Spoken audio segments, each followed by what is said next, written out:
એક વખતની વાત છે. એક નદીના કિનારે એક નાની કીડી રહેતી હતી. તે ખૂબ જ મહેનતી અને હિંમતવાળી હતી. એક દિવસ તે પાણી પીવા ગઈ ત્યારે અચાનક નદીમાં પડી ગઈ. કીડી ઘણી નાની હતી અને તરવી પણ આવડતી ન હતી. તે મદદ માટે બૂમો પાડવા લાગી. પાસે એક વૃક્ષ પર બેઠેલો કાગડો કીડીની હાલત જોઈ રડી પડ્યો. તેણે તરત જ એક પાંદડું તોડી કાઢ્યું અને પાણીમાં ફેંક્યું.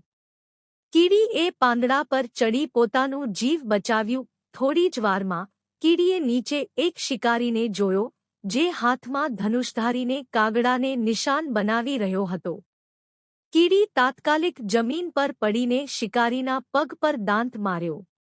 શિકારી દુઃખમાં છાલા પડ્યો અને તીર છૂટી ગયું, પણ કાગડો બચી ગયો. કાગડો નીચે આવીને કીડીનો આભાર માનતો રહ્યો. સાર, જેમ તમે કોઈની મદદ કરો, તેમ દુનિયા તમારા માટે પણ રસ્તો ખોલે છે. સાહસ કદમાં નહીં, દિલમાં હોય છે.